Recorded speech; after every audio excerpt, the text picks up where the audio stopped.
E essa leitura da palavra hoje vai estar em Lucas, no capítulo 15, a partir do versículo 11. Lucas 15, 11.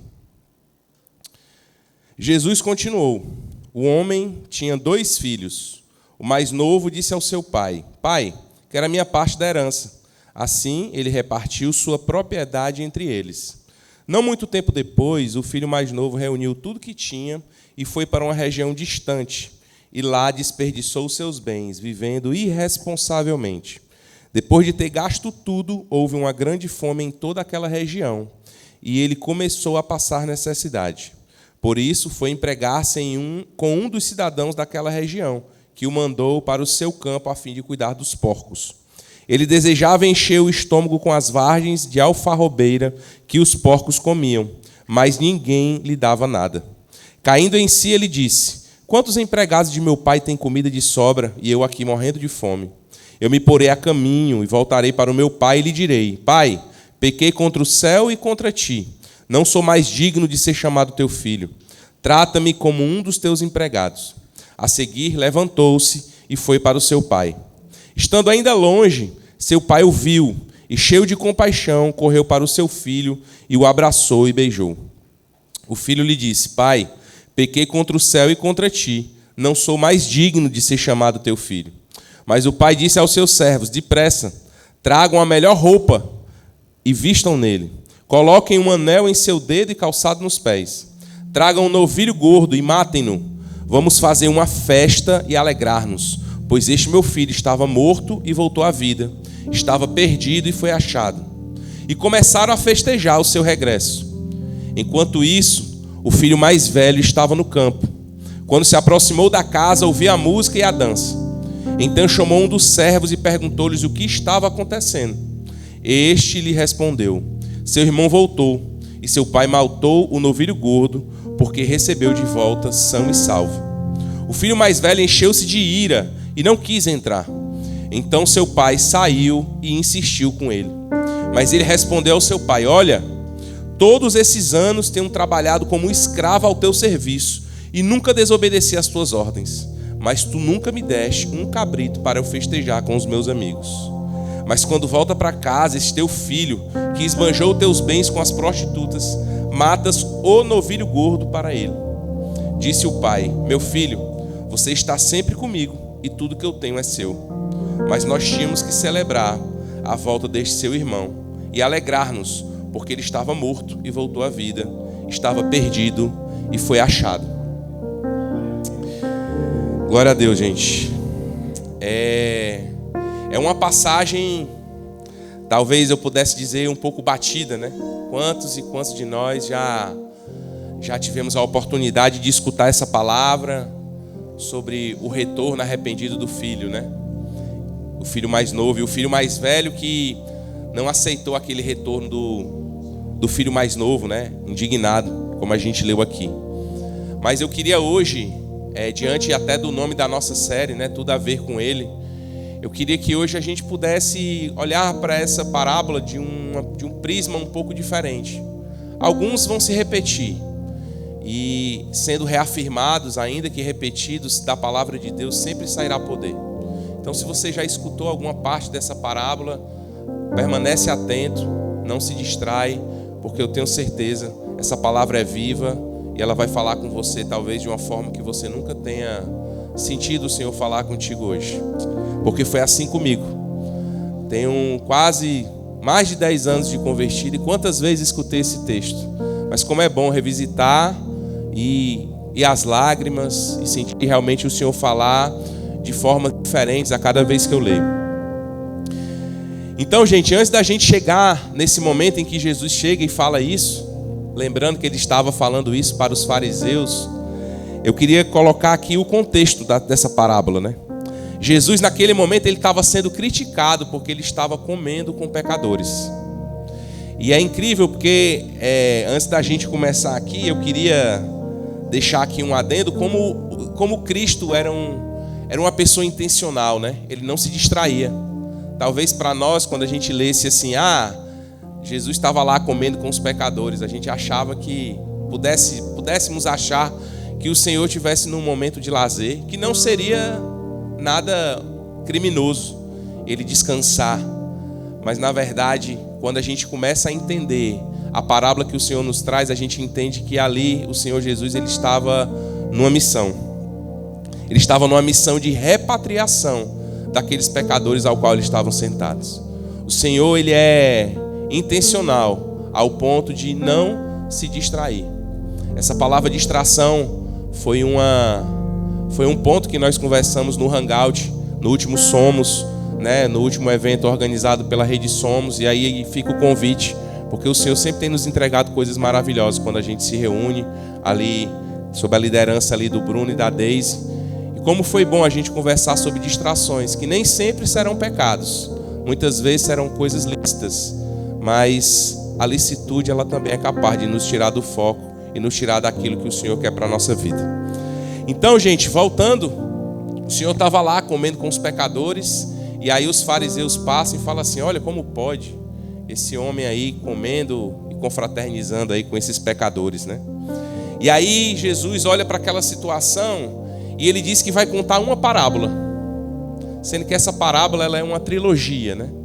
Eu comecei aqui pela parte que ele vai falar do filho pródigo, do filho perdido. Mas antes disso, há mais duas partes dessa parábola, que começa com a ovelha perdida, onde o pastor tinha 100 ovelhas, uma se perde e ele volta para poder buscar essa ovelha que se perdeu. Depois ele vai para a segunda parte, ele vai para uma mulher que tem uma moeda valiosa, a dracma, ela tem 10 moedas, perde uma e fica incessantemente procurando até encontrar a moeda. E nessas duas parábolas o Senhor deixa claro ao fim a alegria que é ter de encontrar algo que se perdeu, e compara isso a encontrar, a trazer de volta, na verdade a repatriar aquele que estava perdido. E é nesse contexto que o Senhor estava conversando com os fariseus. Eles poderiam parar ali, ele poderia parar ali e fazer aqueles fariseus entender: olha, eu estou aqui com esses pecadores porque mais alegria haverá quando esses pecadores aqui se converterem dos maus caminhos, do que talvez de vocês que se acham perfeitos e se acham detentores da verdade e que não conseguem se arrepender. Ele poderia ter parado ali e já teria sido uma palavra certamente eficaz, mas ele decide continuar. E aí quando eu vou para essa terceira palavra,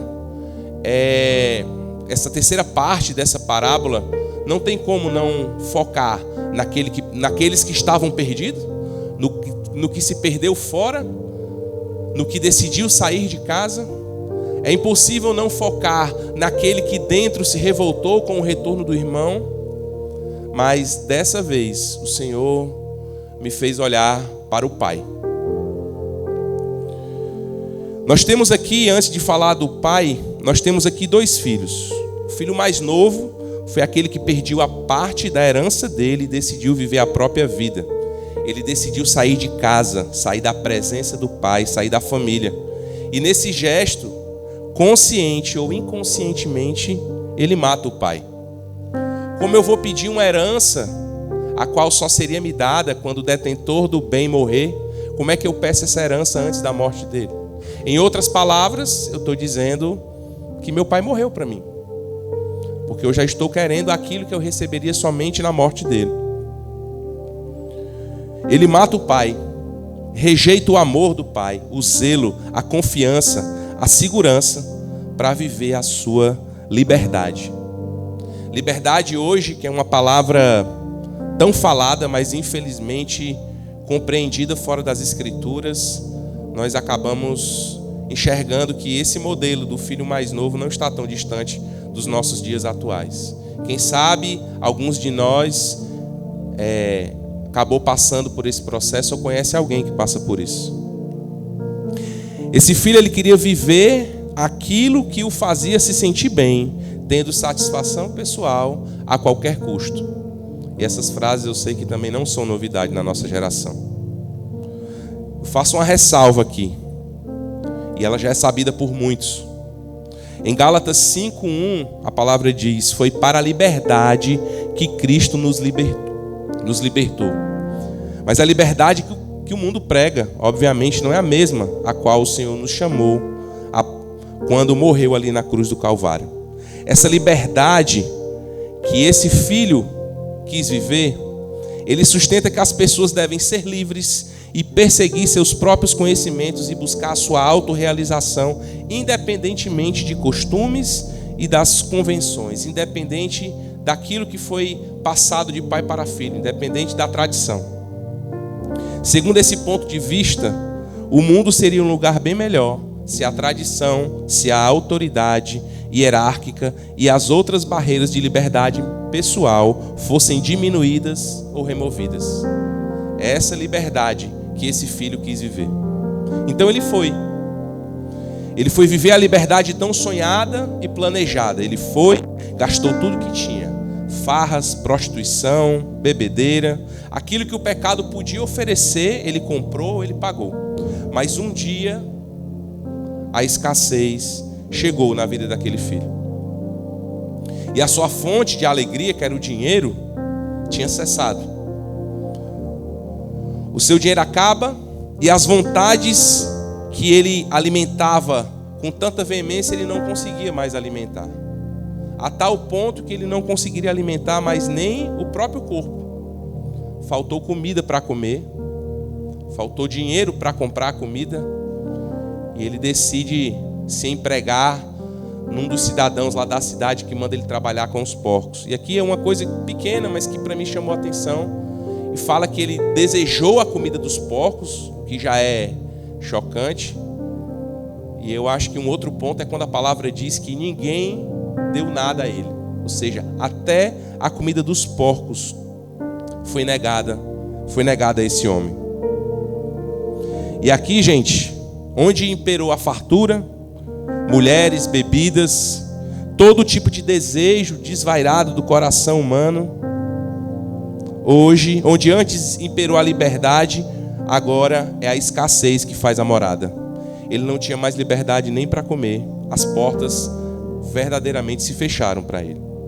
Nessa hora ele cai em si, olha para trás e pensa: nem os escravos do meu pai passam por essa humilhação que eu estou passando. Lá eles têm comida, aqui nem isso eu tenho.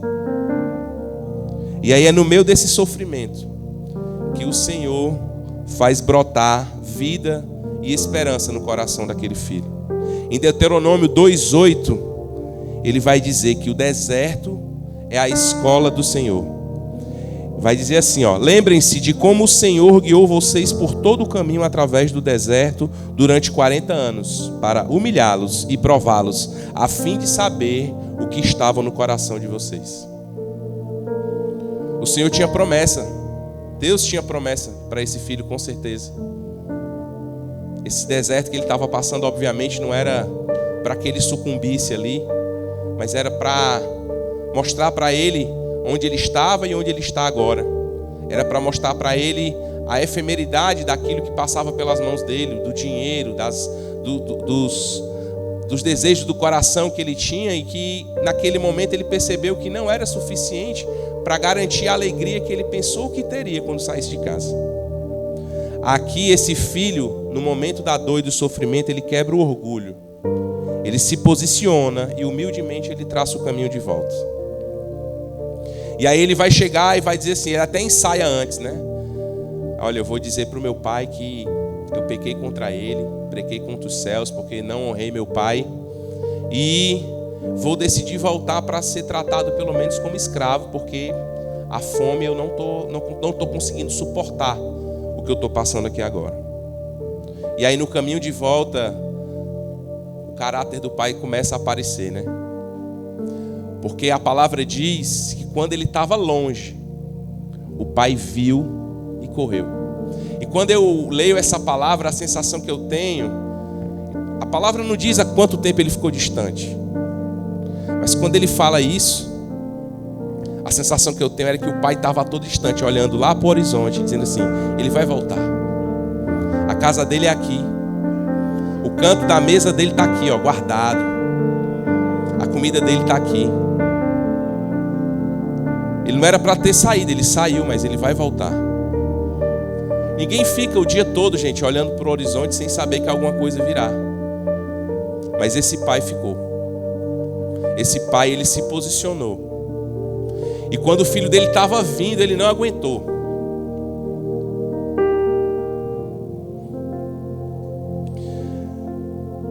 Quando o filho estava vindo,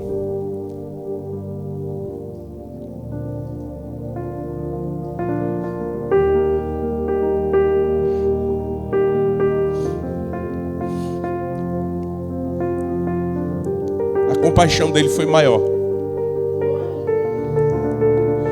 No versículo 20 ele vai dizer assim: ele ainda estava longe quando o pai o viu, o qual, movido por compaixão, ele correu, abraçou fortemente e ternamente o beijou.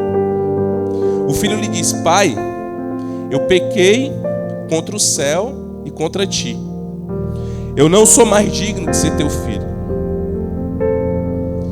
E aí eu estudando para trazer essa palavra, eu conheci um autor que eu não conhecia antes.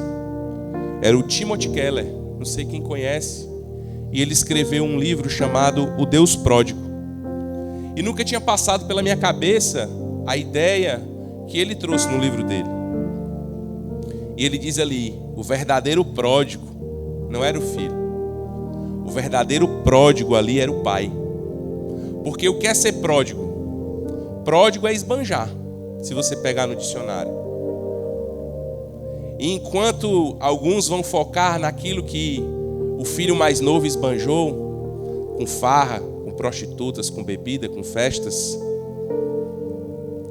hoje, como tudo tem a ver com ele, a gente vai focar naquilo que o pai esbanjou. E o pai esbanjou amor, o pai esbanjou compaixão, o pai esbanjou perdão, o pai esbanjou integridade.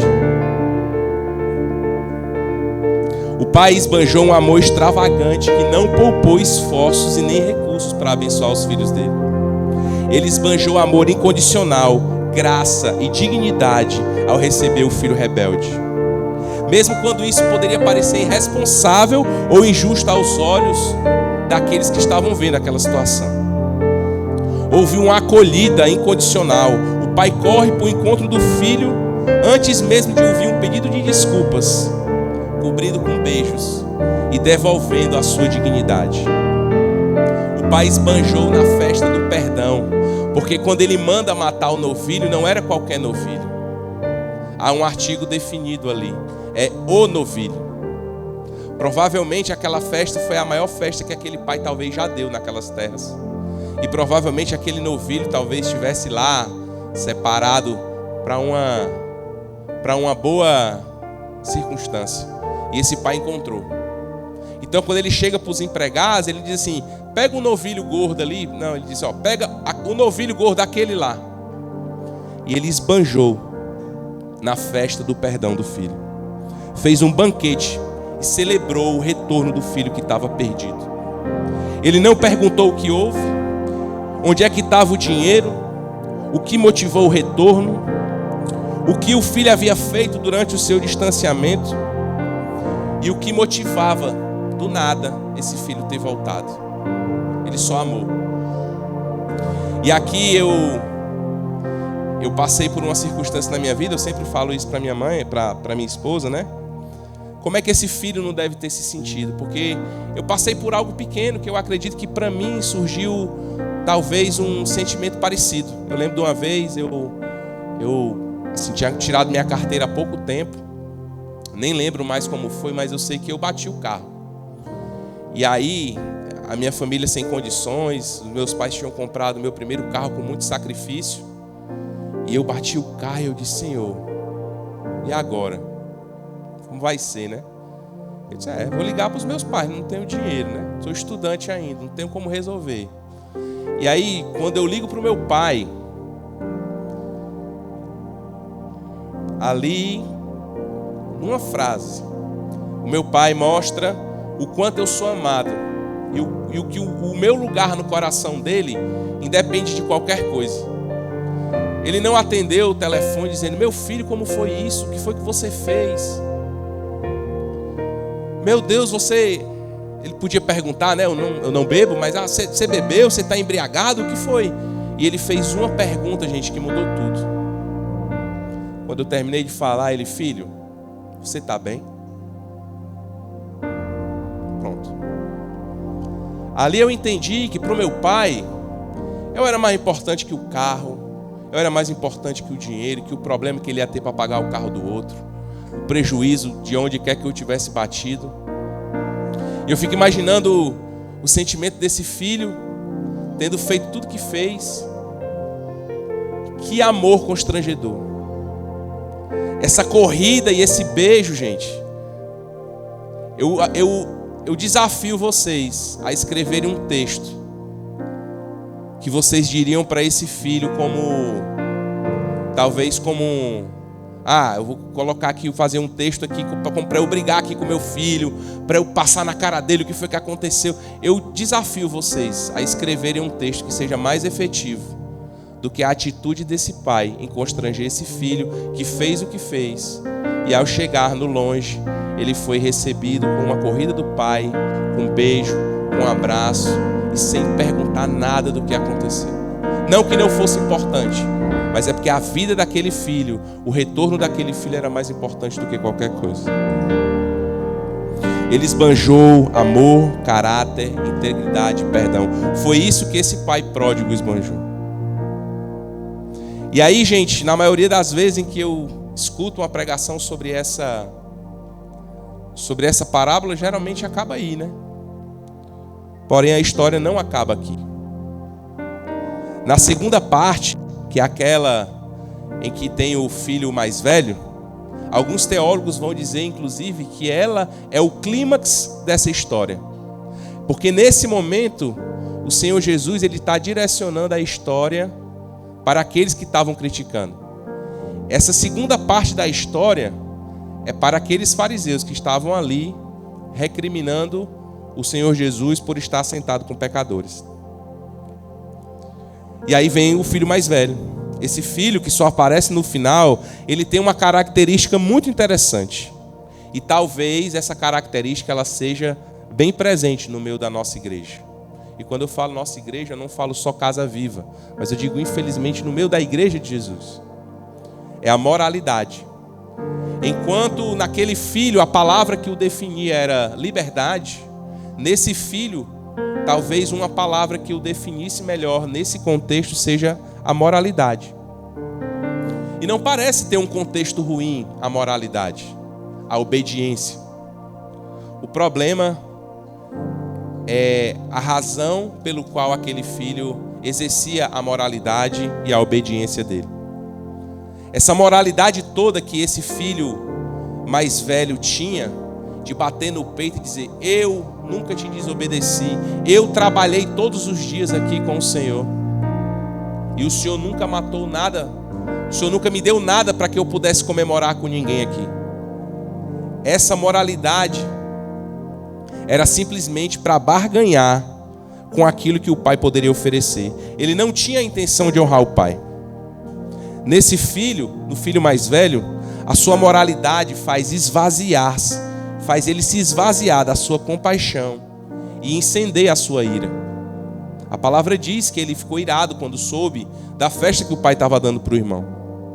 A moralidade aqui, gente, nesse filho, que aos olhos talvez de uma leitura rápida nós conseguimos entender como o filho correto, não é o filho carga torta, é o filho correto. Essa moralidade tirou a sintonia do coração desse filho com o coração do pai, porque ele deixou de se alegrar com aquilo que o pai se alegrava. Porque se a moralidade dele fosse focada naquilo que deveria ser focada, a moralidade ali ela existiria para honrar o pai. Porque sabia que aquilo, que a ordem que o pai mandava ele fazer, teria que ser cumprida para honrar o pai. Mas o que a gente percebe é que o que esse filho queria, fazendo aquilo que era correto, era barganhar com o pai dele. E aí, no nosso contexto, essa moralidade talvez tenha outro nome. Essa moralidade talvez ela possa ser chamada de religiosidade. Religiosidade essa que nos dá uma sensação de superioridade. E isso vai construindo um orgulho que vai invadindo a alma. E o perdão para muitas questões dentro da igreja já começa a ser algo mais difícil de ser dado. Essa moralidade, gente, ela destruiu a identidade desse outro filho. Assim como a liberdade destruiu a do outro, quando ele saiu de casa e abandonou os seus direitos para poder viver o que queria, a moralidade destruiu a identidade desse outro filho. Porque o pai já não é mais nem o pai. Ele já não chama mais nem o pai de pai. Ele diz assim, ó, olha, esse daí chegou depois de ter gastado tudo e você faz uma festa para ele. Como que diz aqui? Escute aqui. Nos dias de hoje eu seria desaforado com meu pai se eu falasse isso. Eu fico imaginando nessa época. Ele não chamava mais o pai de pai, ele não chamava mais o irmão de irmão. Ele dizia, esse teu filho aí, ó, que fez o que fez e voltou agora, e está aqui a festa dada para ele. Enfim, gente, essa moralidade destruiu, como eu falei, a capacidade desse filho se alegrar com o coração do pai dele. E qual era o problema desse filho? Era o pecado? No outro é fácil a gente enxergar. O outro foi a bebedeira, foi a prostituição. É fácil. Mas nesse aqui, foi o pecado? O pai fica calado quando o filho diz assim, olha, eu nunca desobedeci às suas ordens. Em outra palavra, talvez numa tradução, numa interpretação, seria assim, realmente ele faz tudo que é certo. E aí esse livro, ele traz também uma outra frase que eu achei fantástica. Era o orgulho por suas boas ações e não o remorso por suas falhas que impedia o filho mais velho de participar do banquete da salvação. Eu vou repetir. Era o orgulho por suas boas obras e não o remorso por suas falhas que impedia o filho mais velho de participar do banquete da salvação. Gente, a maior barreira entre os religiosos e Deus não são os pecados. Porque o religioso, ele sofre quando erra. Ele pode até se arrepender, ele pode confessar, ele vai fazer isso, ou deveria. Mas o grande calcanhar de Aquiles daquele que é religioso são as condenáveis boas ações. É a capacidade que esse religioso acha que tem, de que por fazer aquilo que tem que ser feito, por fazer aquilo que agrada ao Senhor, ele pode colocar o Senhor na parede e exigir o que ele quer do Senhor e dizer para o pai o que é que ele pode ou não fazer com aquilo que é dele. Porque foi isso que esse filho fez. Ele achava que pelo fato de nunca ter decepcionado o pai, e deve ter decepcionado, ninguém é perfeito, mas certamente aqui, talvez numa contagem, talvez o orgulho que ele desse para o pai talvez fosse maior do que as decepções, mas ele achava que por esse orgulho ele poderia dizer para o pai assim, ó, peraí meu amigo, para esse daí não. Como se ele tivesse autoridade sobre o pai, que ele não tinha. Mas é isso que a religiosidade, de forma astuta, faz com a gente. E aí, dentro da igreja do Senhor Jesus, a gente precisa, por sermos corpo dela, é interessante que a gente faça esse exame, sabe, no nosso coração.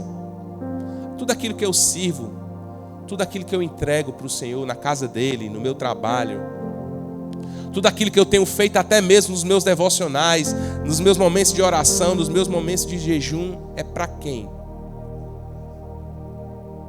É para que depois, no momento do sofrimento, eu possa dizer, Senhor, mas eu faço isso, Senhor, mas eu faço aquilo, Senhor, mas eu dou o dízimo, Senhor, mas eu dou oferta, Senhor, mas eu ajudo. É para quem, gente? Porque se essa for a intenção do seu coração, você está perdido da mesma forma que aquele que saiu e pegou todo o seu dinheiro e ficou com prostitutas e na bebedeira e nas farras. Você está literalmente e igualmente perdido. Vocês lembram da trilogia? A ovelha perdida, a dracma perdida e o filho pródigo? A ovelha perdida, ela se perdeu fora. A dracma perdida, ela se perdeu dentro. Não tem como olhar para esse texto e ver o Senhor repetindo as mesmas coisas. Um filho que se perdeu fora, um filho que se perdeu dentro, quando eu tenho a imagem central de um pai. Porque nas duas primeiras houve uma procura. Nas duas primeiras partes dessa parábola, na ovelha e na dracma, houve uma procura. O pastor procurou a ovelha e a mulher procurou a moeda. Mas somente nessa houve perdão, houve reconciliação, houve restituição. Lendo o texto, a gente percebe que a razão para o retorno do filho mais novo, gente, não era nem estar com o pai. Ele voltou por causa de quê? Da fome. É tanto que ele sugeria voltar como escravo. Ele não fazia nem questão de estar na presença da casa. Ele não fazia nem questão de estar na mesa com o pai. Ele só não queria passar fome. E ainda assim, ele veio com esse coração arrependido, com o foco errado, continuava sem ter o foco de honrar o pai dele, mas ainda assim, o pai olhou para ele e o perdoou. Da mesma forma, o filho mais velho, apesar da sua obediência e moralidade, seu coração não estava alinhado com o coração do pai. Ele não conseguia se alegrar com o que o coração do pai se alegrava. A sua moralidade tinha uma intenção: barganhar com o pai, encontrar merecimento para que as benesses que o pai pudesse dar para ele acontecessem. Ou então ele não teria comentado assim no meio da parábola: você nunca me deu nem um cabrito para que eu pudesse comer com os meus amigos. Da mesma forma que o filho voltando demonstra que ainda não era, o coração dele ainda não estava convertido ao pai. O filho que estava dentro fazia tudo aquilo, também não era para que o coração do pai se alegrasse. Nem na festa que ele queria ser reconhecido como foi o irmão mais novo, ele incluiu o pai, porque ele queria a festa com seus amigos. E aí eu fico pensando, cara, que barra para esse pai, né?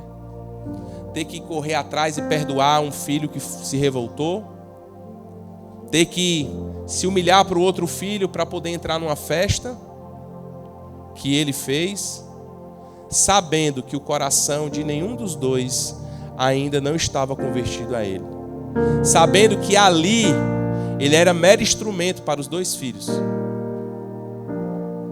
Ele era instrumento para o filho mais novo e instrumento para o filho mais velho. E o que é que isso me diz, gente? É que o amor do pai, ele não se condiciona por aquilo que o filho mais novo é e que o filho mais velho é. Ele tinha amor pelos dois. Aí eu começo a entender a passagem que diz: porque ele me amou primeiro. Ele me amou primeiro, gente. Só me resta aceitar esse amor. Meu coração, talvez, em muitas áreas da minha vida, ainda não é convertido ao Senhor. No sentido de que muitas vezes eu faço coisas e depois lá na frente, quando eu vou perceber, eu fico pensando: cara, foi para quem que eu fiz isso? Foi por quê? Foi para engrandecer o nome do Senhor? Foi para o meu próprio engrandecimento? Mas ainda assim, o Senhor não desiste da minha vida. E a mensagem que eu quis trazer para cá era isso. Não é só, a mensagem aqui não é só para aquele que está fora e que está vivendo uma vida desvairada e que talvez o deserto está batendo a porta e que tantas e tantas pessoas chegaram para essa pessoa e falaram: ó, mas há um banquete ali para você, mas há um Senhor que pode te perdoar, há um Senhor que pode te salvar, há um Senhor que pode te tirar dessa situação, que é verdade. Mas essa palavra não é só para essas pessoas. Essa palavra também é para nós aqui, gente. Para que a gente não caia no farisaísmo daquela galera que estava criticando Jesus, de achar que está aqui dentro, de que está servindo, de que está fazendo aquilo que agrada o Senhor, mas o coração não consegue mais se alegrar com aquilo que alegra o Senhor, com aquilo que o Senhor se alegra.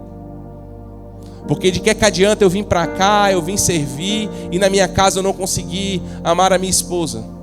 De que adianta eu vir para cá, eu vim servir, ou eu fazer o meu devocional, e no momento em que eu puder chorar com os que choram, eu não faço isso. Gente, olha o nosso entorno, gente. Quem foi aqui no Viva Compaixão pôde perceber o quanto de pessoas estavam sedentas ali. Como é que a gente... Glória a Deus que o Senhor tem despertado a nossa igreja para viver isso, mas como é que seria nós declararmos que nós servimos a um Deus como esse daqui e ver as pessoas ao nosso redor, não só ao redor da igreja, mas também ao redor da nossa vida, passando pela nossa vida sem ser contaminada por esse amor de Jesus? Porque se eu digo que eu sou cristão, se eu digo que o meu coração ele está fito no Senhor, eu preciso me alegrar com que o coração de Deus se alegra. E o coração de Deus vai se alegrar quando eu falar do Evangelho para essa pessoa, quando eu me sair da minha zona de conforto e decidir servir alguém. Mas muitas vezes não é isso que acontece. Então essa palavra é também para a gente que fica aqui dentro e que tem essa alcunha de cristão. Somos discípulos de Jesus, amém, glória a Deus. Mas eu entendo que é uma caminhada. E dentro dessa caminhada a gente precisa, primeiro, sintonizar o nosso coração para que a gente consiga enxergar aquilo que alegra o coração do Senhor e perseguir isso. Porque muitas vezes a gente persegue, gente, o serviço. A gente persegue o fazer. Mas a gente esquece do propósito. Então eu quero estar ali onde o Felipe está, fazendo o som. E eu quero sim focar e trazer excelência para que seja um bom som, mas eu não quero perder a essência do porquê que eu estou fazendo aquilo. Porque senão não vai fazer sentido, eu vou estar perdido aqui dentro, gente. Os dias passando, os dias sendo contados e eu aqui achando que estou achado. Quando na verdade o meu coração está totalmente avesso. E a pergunta que fica, gente, é: quem é você? O que está longe, gastando a herança, o seu tempo, a sua saúde, a sua inteligência, os seus dons e talentos fora? Ou aquele que está dentro, trancanfiado dentro das paredes de uma religiosidade, que faz da sua voz uma voz de condenação para o outro, incapaz de celebrar que sim, o assassino, o pedófilo, o bandido, todos eles são alvos do mesmo amor que você é alvo, que o sangue também foi por eles. E que quem sabe lá na glória, algum deles também estarão lá. Queria pedir pro louvor subir.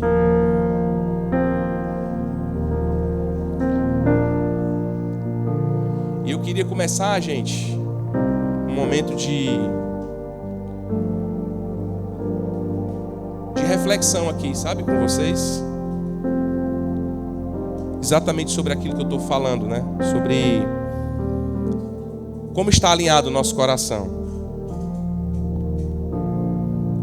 E a primeira reflexão que fica, mais uma vez, é para os filhos mais velhos. Não há boa obra que subjugue a obra redentora de Jesus na cruz. Aquilo que você pode entregar de melhor não tem lugar. Porque é de graça e é pela graça. Deus lhe amou. O Pai lhe amou. Não é porque você faz o certo. Isso não significa dizer que você não deva fazer, tá certo? Mas essa não é a razão pelo qual você é amado. Nós jamais, gente, poderíamos fazer algo que só a cruz de Jesus é capaz de fazer. A escrita do pecado sobre a minha vida e sobre a sua vida, ela foi rasgada não foi pelas boas obras que nós temos, ou pela nossa obediência. A nossa dívida foi paga na cruz do Calvário. Em Colossenses 2,14 ele diz: tomando essa lista de pecados, ele a destruiu, pregando-a na cruz de Cristo. Então não caia, meus irmãos, na cilada quererem achar que você é o seu próprio Senhor e Salvador. Porque da nossa boca é muito fácil verbalizar isso, que o Senhor Deus é meu Senhor e Salvador. Mas quando nós estamos fazendo as coisas que o Senhor manda que nós venhamos a fazer, e nós queremos de alguma forma controlar o Senhor e dizer como Ele deve agir conosco, aí, meus irmãos, isso é um atestado de que o nosso coração ainda não entendeu que a graça é de graça. Se o seu coração não consegue mais ansiar pelo que o coração de Cristo anseia, que é por almas, esse é o seu momento de você fechar seus olhos e falar com o Senhor e dizer assim: Deus, eu sirvo tanto, eu faço tanto, mas as pessoas vão passando ao meu redor, eu vou passando pelos ambientes da minha vida e nada é transformado, e a tua palavra não sai da minha boca, e as boas novas não são verbalizadas através da minha vida, nem através de atitudes, nem através da minha boca. Não são. E eu sei que o Senhor se alegra quando essas pessoas aqui ao meu redor souberem quem o Senhor é e o que o Senhor fez por elas. Então por que eu não consigo? Será que só aquele serviço lá na igreja já basta? Ou será que eu me sinto talvez numa sensação de superioridade tão grande de achar que essas pessoas aqui não merecem receber aquilo que eu recebi do Senhor? Ou será que talvez eu olhe para algumas pessoas e diga assim: esse aqui é tão carga torta que não dá? Qual é a autoridade, meu irmão, que você tem para dizer qual é o limite do poder do sangue de Jesus na vida de alguém? E eu estou falando isso para mim, gente. Tem pessoas no meu trabalho, tem pessoas no meu cotidiano, e eu já contei isso para vocês, que eu boto numa caixinha dos improváveis lá, e eu digo: Senhor, tem misericórdia, e esse texto me leva para lá de novo. É como quem diz assim: Guilherme, eu estou falando contigo, ó. Falei contigo todas aquelas vezes que você levou a palavra para a igreja. Você geralmente fala sobre isso. É porque talvez ainda esteja precisando tirar essas coisas do meu coração e eu entender que não é por mim, não é pela minha força, não é pela minha eloquência, mas eu só preciso jogar a semente na vida desses caras. E eu disse: amém, Senhor. É outra vez que o Senhor fala aqui com a minha vida.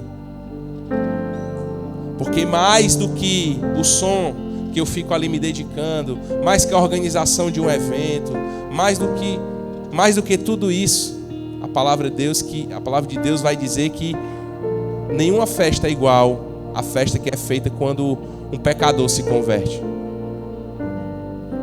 Eu tenho que alinhar meu coração com isso e entender que o que eu faço aqui é só um adendo. Eu não quero, Senhor, eu não quero valorizar o serviço acima do propósito. Eu não quero, Senhor, achar que a minha retidão em algumas áreas da minha vida vale de alguma coisa para que eu possa barganhar algo contigo. Eu não quero, Senhor, que eu possa me diminuir. Não, Deus, foi de graça e pela graça. E se não fosse isso, eu nem estaria aqui. Aquela frase: e esse aí? Tem jeito não. Você fala por quem? Não sejamos hipócritas. E aqui vem uma das principais partes que me pegou, né? Quando você estava perdido lá fora, que o Senhor foi lá, te chamou e te encontrou, e te fez uma festa, porque a palavra diz que no dia em que você aceitou Jesus, houve uma festa. Quem você acha que pagou a conta? A palavra vai dizer lá no começo da parábola que quando o mais novo pediu a parte da herança, ele dividiu a herança entre ele e o mais velho. E dá a entender que quando esse filho mais novo volta, quem está pagando a conta é o filho mais velho, porque o pai já havia dividido as coisas. E aqui ele fala de uma forma literal: filho, tudo que tenho é teu. Aqui eu entendia como eu falando para Isadora: papai, filhinho, o carro do papai é seu também. É do papai, é da família. Não, aí eu comecei a entender, é literal, gente. Esse filho mais novo, ele estava voltando para dentro da casa do pai, e a herança que ele gastou, acabou, e o que ficou vai ser dividida de novo. Porque esse filho, ele foi repatriado, ele voltou a ser da família. E quem pagou a conta foi o filho mais velho. E aí talvez essa ira tão grande desse filho mais velho religioso. E aí vem a minha hipocrisia, né? Poxa, às vezes vai me custar algo falar de Jesus para alguém. Vai me custar algo sair das paredes.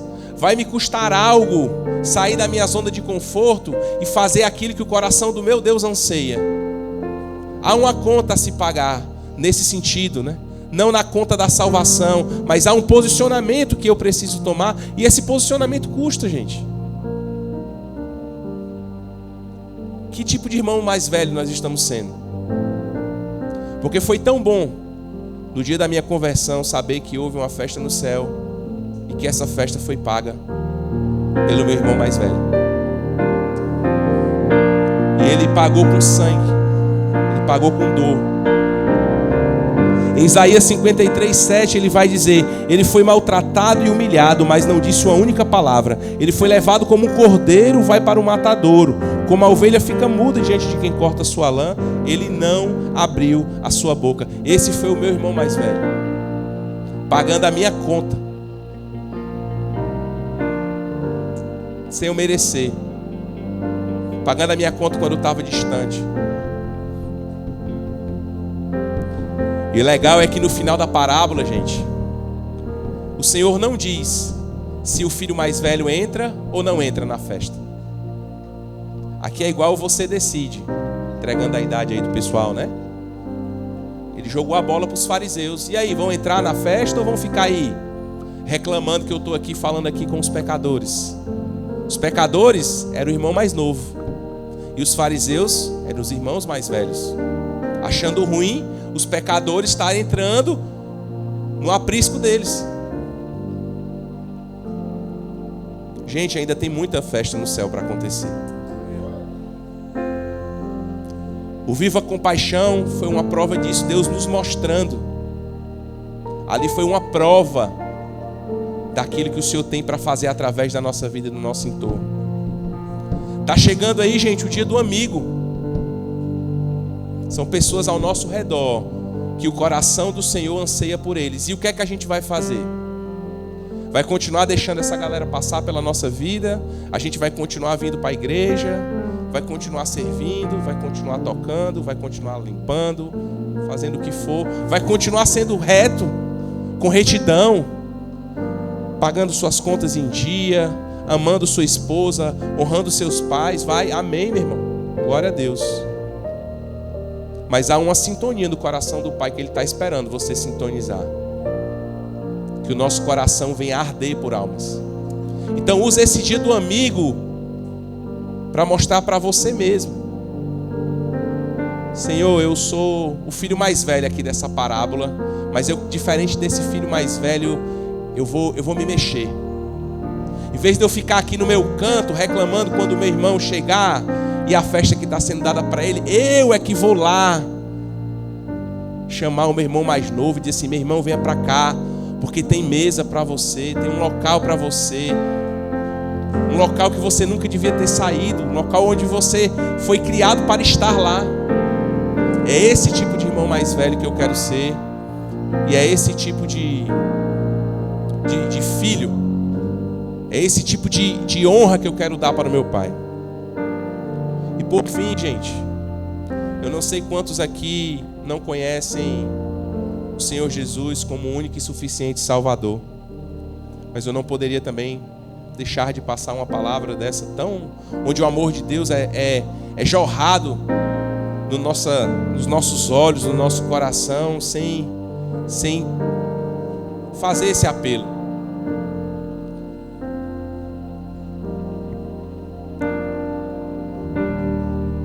Aqui, gente, e quando eu falo aqui, eu digo nos átrios do Senhor, para aqueles que não conhecem a Deus ainda, de uma forma mais sincera, de um relacionamento mais íntimo, a fonte de alegria ela não vai cessar. como cessou o dinheiro daquele filho. A palavra diz que dele fluem rios que não vão cessar, gente.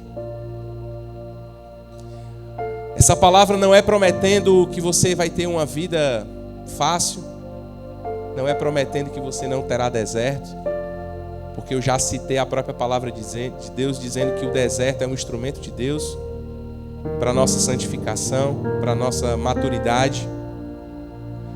Mas eu posso dizer com certeza que aqui tem proteção. Nos átrios do Senhor há alimento. Nos átrios do Senhor há perdão. Na mesa não tem lugar para condenação. Essa mesa que o Senhor te chama hoje, a voz da condenação, ela não vai conseguir te alcançar. Porque não há nada que você tenha feito que o sangue do Senhor não possa te livrar, que o sangue do Senhor não possa cobrir os seus pecados.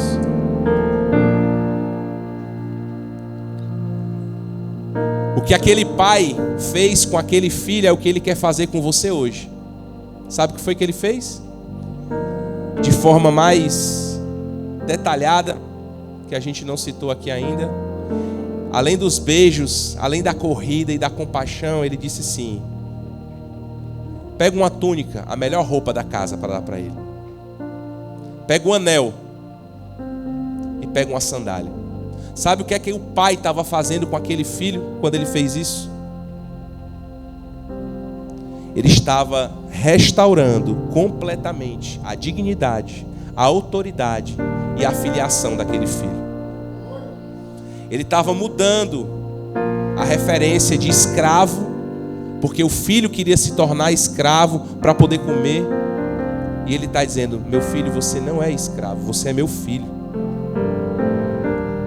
Mostrando que o perdão de Deus, gente, ele não é parcial, mas ele é total. E mais uma vez, quando ele falou isso, ele nem perguntou o que é que o filho tinha feito de errado. Qual o absurdo que o filho tinha feito, se o filho tinha matado. Não interessou, gente. Porque o perdão que ele tinha para oferecer era maior do que todas as coisas. Então, se você está aqui e ainda não teve a oportunidade de iniciar um relacionamento com o Senhor como único e suficiente Salvador na sua vida, eu te aconselho a fechar os olhos